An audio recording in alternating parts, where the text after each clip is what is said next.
নমস্কার। আজ 14ই ফেব্রুয়ারি। তোমাদেরকে ঠিক করতে হবে আজ ব্ল্যাক ডে না ভ্যালেন্টাইন্স ডে। তোমরা জানো 14ই ফেব্রুয়ারি যে ঘটনাটা ঘটেছিল, নতুন কিছু বা নতুন করে বলার কিছু নেই।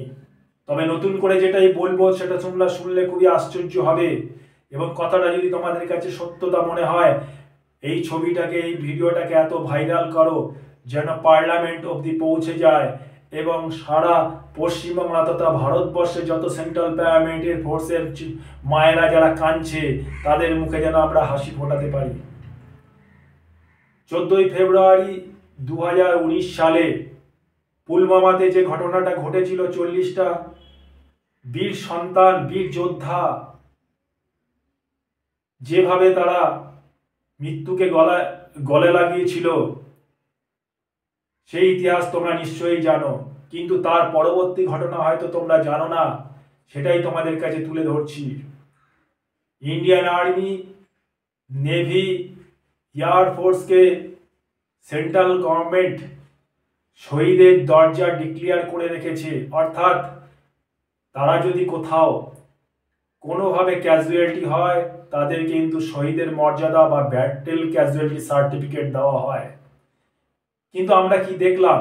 আমরা দেখলাম সেন্ট্রাল প্যারামিলিটারি ফোর্সের সিআরপিএফ এর যে 40 জন বীর যোদ্ধা পুলওয়ামাতে বোম ব্লাস্টে উড়ে গেল, আজও কি তাদেরকে শহীদের মর্যাদা দেওয়া হয়েছে?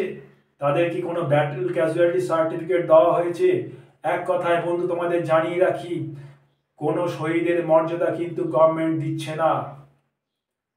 আমরা গভর্নমেন্টের কাছে অনেকবার অ্যাপ্রোচ করেছি। Central paramilitary force, CRP, BSF, ITBP, SSB, এই যে সমস্ত প্যারামিলিটারি ফোর্স আছে, তারা কিন্তু ইন্ডিয়া আর্মির সঙ্গে কাঁধে কাঁধ মিলিয়ে দেশের সেবা করছে। ঠান্ডা, গ্রীষ্ম, বর্ষা, শরৎ, হেমন্ত সমস্ত ওয়েদারের সঙ্গে খাপ খাইয়ে তারা বরফ থেকে শুরু করে পাহাড়, পাহাড় থেকে নদী, নদী থেকে জঙ্গল, সব পরিবেশের মধ্যেই কিন্তু তারা সব সময় লড়াই করে চলেছে। বিএসএফ বর্ডারে, সিআরপিএফ ইন্টারনাল জম্মু কাশ্মীরে উগ্রবাদীদের সাথে লড়াই করে চলছে। নকশাল প্রভাবিত এলাকাতে যেভাবে সিআরপিএফ লড়াই করছে, তোমরা দেখেছো পুলওয়ামাতে কি ঘটনা হয়েছিল।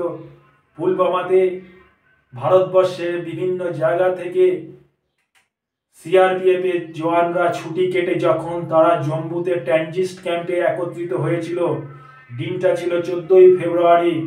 গাড়ির একটি কনভয় যে জম্মু থেকে শুরু করে শ্রীনগর অবধি তাদেরকে নিজের নিজের ব্যাটালিয়নে পৌঁছে দেওয়ার কথা ছিল, কিন্তু মাঝপথে যখন তারা বোম ব্লাস্টে উড়ে গেল, আমরা কিছুদিনের জন্য তাদের পাশে হাহুতাশ করলাম।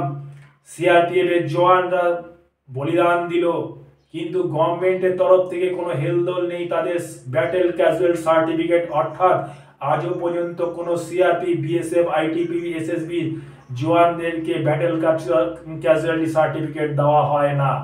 আমরা গভর্নমেন্টের কাছে অনেকবার অ্যাপ্রোচ করেছি, পার্লামেন্টে বিভিন্ন সময় আমরা বিভিন্ন এমপির মাধ্যমে এই আওয়াজ আমরা তুলেছি, কিন্তু আজও তারও কোনো সুরা হয়নি। আজ অতি দুঃখের সঙ্গে বলছি, তোমরা আজ আমাদের পাশে থাকো। সিআরপি, বিএসএফ যে অবস্থায় বিভিন্ন জায়গায় তারা ডিউটি করছে, বীর যোদ্ধার মায়েরা আজও কাঁদছে। তাদের অন্তত ছেলে সন্তানরা তো তাদের ছেড়ে চলেই গেছে, কেন তাদেরকে আজও বীর যোদ্ধার সার্টিফিকেট দেওয়া হবে না?